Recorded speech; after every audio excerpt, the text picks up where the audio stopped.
देश की ख्यात दाऊदी बोहरा समाज अपने समाज के गरीब और असहाय समाजजनों की मदद के लिए पहचानी जाती है, जिसमें शिक्षा, स्वास्थ्य, भोजन, कपड़े आदि के लिए खुले मन से एक दूसरे की मदद की जाती है। लेकिन इंदौर के रऊ थाना क्षेत्र का एक गरीब परिवार, जिसकी नाबालिग बच्ची के इलाज के लिए मदद की गुहार लगाने जमात खाने गई, मां और पिता के साथ जमात खाने के सेक्रेटरी यूसुफ खेरीवाला और उनके साथियों ने न केवल मारपीट की बल्कि धक्का देकर बाहर भी निकाल दिया।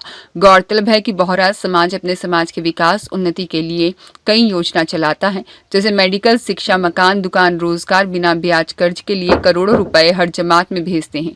मगर लोकल जमात सदर आमिल साहब, सेक्रेटरी और जमात मेंबर यह पैसा आम समाजजन तक नहीं पहुंचने देते हैं। जमात के मेंबर यह पैसा आपस में बांट लेते हैं। बोहरा समाज के धर्मगुरु सैयदना साहब के यहाँ से जो बिना ब्याज का कर्ज का पैसा आता है, वह पैसे वाले समाजजन ही ले लेते हैं, गरीबों को मिलता ही नहीं है। 3 साल में जमात मेंबर अमील साहब करोड़पति कैसे हो गए, जबकि यह पैसा धर्मगुरु आम समाजजन के लिए देते हैं। ट्रस्ट का पैसा है, ऐसा कैसे होता है? समाज में एक टाइम खाना, जिसे टिफिन कहा जाता है, जिसका भी हर माह शुल्क लिया जाता है। जन्म से मरण तक हर काम का शुल्क लिया जाता है और सरकार को ट्रस्ट से बताया जाता है दान का पैसा है, जिसका हिसाब किताब आम जनमानस समाजजन को नहीं बताया जाता। हर माह सबील ली जाती है, किसी से 200 रुपए माह, किसी से 500 रुपए माह, ज़्यादा भी है।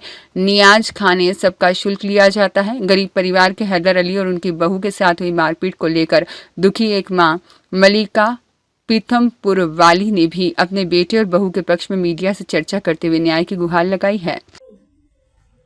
मैं मलिका पीथमपुर वाली बोल रही हूँ। मेरे बच्चों के साथ मेरी जमात वालों ने बहुत परेशान कर रखा है और इन्होंने मदद तो नहीं करी, उल्टा मेरे बच्चों को मदद के नाम पे बुलाकर दारू इमारत के अंदर बिठाकर मारा गया है। और मेरे बच्चों को परेशान करने के बावजूद करना तो करना और धमकियां भी देनी गई।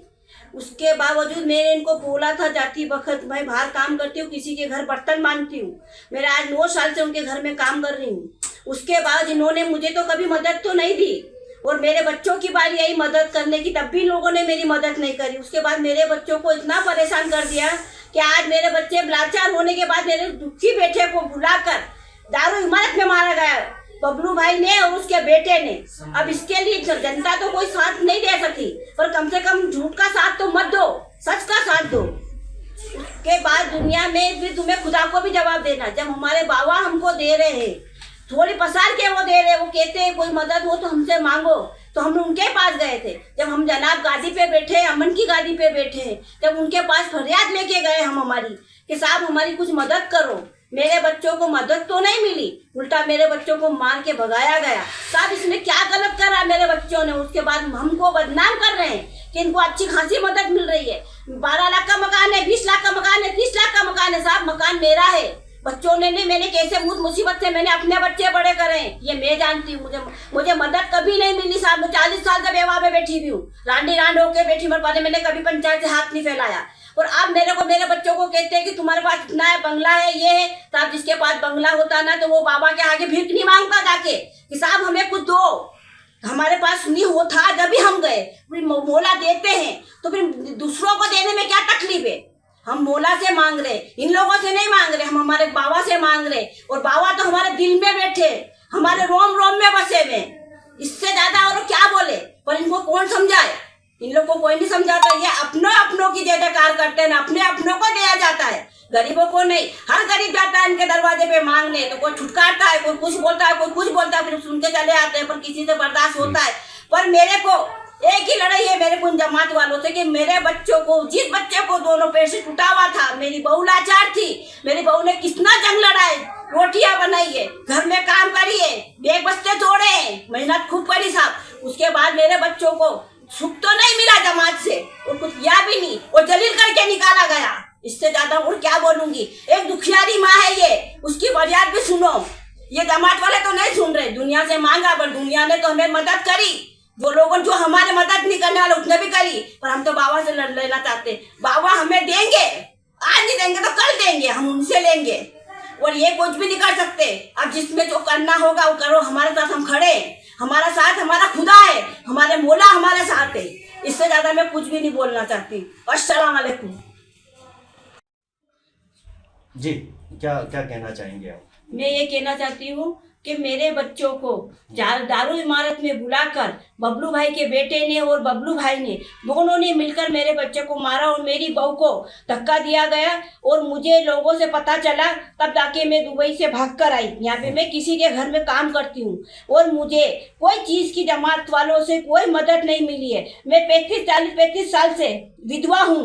विधवा का दौर मेरा पति नहीं है, कोई भी नहीं है, फिर भी मैंने किसी हाथ तक मैंने जमात वालों से कोई मदद नहीं मांगी। उल्टा मैं हमेशा देती रही हूँ पर मुझे कभी मदद नहीं मिली, ना मुझे कभी घर मिला, ना मुझे कभी कुछ मिला। फिर उसके बावजूद मेरे बच्चों को बुला बुला कर परेशान करते।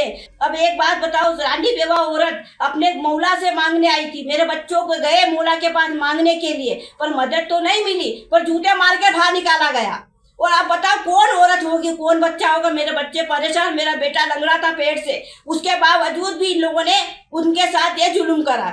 अब बताओ उसके अंदर हमारा क्या कसूर है? हम अपने मौला से मांग रहे, हम इनके पास थोड़ी मांगने गए थे। मौला कहते हैं ना कि हमारे पास आओ हम मदद करेंगे, पर मौला तो देते पर ये लोग हम तक नहीं पहुंचाते। हर गरीब लोग हमारे जैसे पता नहीं कितने दुखियारे हैं जो हर घरों में हैं पर बोलना नहीं चाहते। आज हम बहुत मजबूर कर दिया है हम लोगों को, अब हम क्या कर सकते, इससे ज़्यादा हम कुछ भी नहीं कह सकते। इसलिए मैं बोलना चाहती हूँ कि गरीबों की सुनो, अब हमारी नहीं सुनोगे। हम हमारे मौला से मांग रहे पर मौला हमारे दिल में बैठे हुए हैं, हमारे मौला हमारे दिल में ही रहेंगे हमेशा। मैं मौला से ये दुआ करती हूँ, मौला मेरी आवाज़ सुनो, हमारी कुछ मदद करो। मैं बहुत परेशान हूँ, मेरे बच्चे भी बहुत परेशान है। मौला अब तुम जो भी है जैसा भी है आप देखो क्या करना है। और मैं तुमसे क्या बोलूं, ऐसे बहुत से घर ऐसे हैं जो बेचारी बोल नहीं पाती है, बहुत सी रानी बेवा औरतें ऐसी है जो बोल नहीं पाती। साहब मुझे तो मदद नहीं मिली, अभी तक नहीं मिली। ये राव जमात में मैंने जो मेरे से जितना बनता था मैंने जमात को दिया है, पर लिया कभी नहीं। आपकी एक बात काट के बोल रहा हूँ, नहीं मिला ना, आज तक हमको कभी कोई चीज का लाभ नहीं मिला। मेरा बेटा ने 10 साल तक मेरी बेटी का इलाज करा, मेरी पोती का, पर हमें कभी कुछ नहीं मिला है। और कभी गए हैं मांगने पर कभी खाली हाथ ही आए, हमें कुछ नहीं मिला। मेरा घर भी जला था जब भी मुझे मदद नहीं मिली थी। मैं किराए के मकान में रहती थी, मेरा घर ऑटोमेटिक जल गया जब भी मैं यहाँ जमात के अंदर आई थी, पर मुझे मदद नहीं मिली। वहाँ पे भी मिलेगी बोले मिलेगी मिलेगी, पर मिली नहीं साहब। मैं जब कंपनी काम करती थी, मैंने अपने बच्चे कैसे बड़े करे हैं ये मैं जानती हूँ। ये मेरे बच्चों के पास कुछ भी नहीं है मुझे देने के, ये उनका गुजारा नहीं होता तो मेरा क्या गुजारा करेंगे। अभी मैं यही लेके कहना चाहती हूँ, मेरे बहू बेटे पे इल्जाम क्यों लगा रहे हो? मेरे बहू बेटे ने क्या करा है? मैं तो तुमको समझा कर गई थी कि मेरे बच्चों को परेशान मत करो, कभी तो मदद करो उनकी, पर कभी तुमने मदद नहीं करी। मैंने बबलू भाई की मिसेस को भी बोला था कि भाभी जरा बच्चों को देखना, मेरे बच्चों को कुछ मदद करवा दो, पर उन्होंने मदद नहीं करी मेरी। अब इससे ज्यादा मैं कुछ भी नहीं बोल सकती। अब मौला से आप क्या? मैं मौला से ये उम्मीद रखती हूँ कि मेरे बाबा ये बाबा तक ये बात पहुँचे, बाबा कम से कम मेरी मदद करने के लिए मेरे सामने खड़े हो जाए। तो मेरे बाबा तो मेरे दिल में बैठे हुए, मैं बाबा से यही मदद करना चाहती हूँ। और मैं बाबा से झोली फैसाल के दुआ करती हूँ कि बाबा की उम्र खूब लंबी हो और हम गरीबों की मदद करते रहे। ये कहना चाहती हूँ मैं बाबा से, मेरी आवाज़ बाबा तक पहुँचनी चाहिए। मैं बहुत परेशान हूँ, मैंने आज कितने सालों से अपने बच्चों के लिए जंग लड़ी है, लड़ते लड़ते पर मैंने कभी जमात का सहारा नहीं लिया। आज लेना पड़ रहा है क्योंकि हम मजबूर हो गए। आपका नाम बता दीजिए। मेरा नाम मलिका है, मैं पीतमपुर वाली मलिका बहन बोल रही हूँ। ठीक।